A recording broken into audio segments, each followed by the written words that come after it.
Μωρό μου, γεια σου. Γεια σας, είμαι ο Κωνσταντίνος Τζούμας και ακούτε σε πρώτη μετάδοση το νέο μου τραγούδι με τίτλο «Έχω φύγει» εδώ στο Λάμψη 92,9. Τώρα έχω φύγει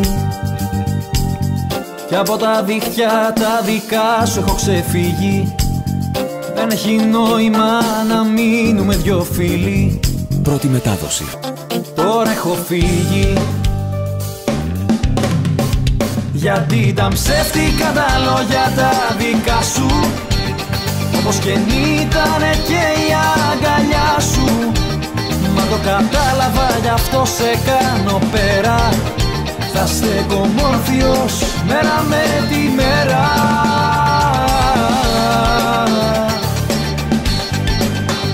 Μέρα με τη μέρα. Λάμψη 92,9. Πρώτη μετάδοση.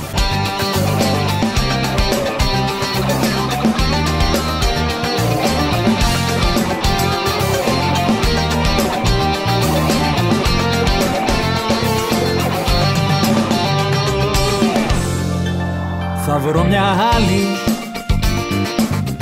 να μου φωτίζει τη ζωή σαν το φεγγάρι, να έχει τα χέρια μ' αγκαλιά για μαξιλάρι.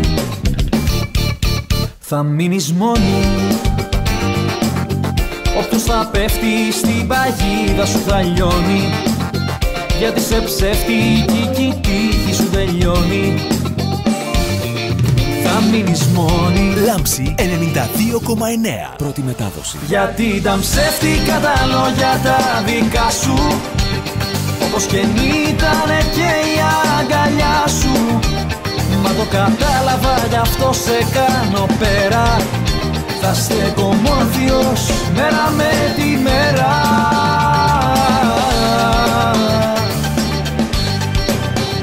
Μέρα με τη μέρα. Τόσα σημάδια μα δεν το παραδεχόμουν, πως κάθε μέρα πιο πολύ παγιδευόμουν. Μόνο την ώρα σου ήθελες να περάσεις, δεν το περίμενες μια μέρα να με χάσεις. Λάμψη 92,9. Γιατί ήταν ψεύτικα τα λόγια τα δικά σου, όπως και ήτανε και η αγκαλιά σου. Μα το κατάλαβα, γι' αυτό σε κάνω πέρα. Θα στέκω μόρφιος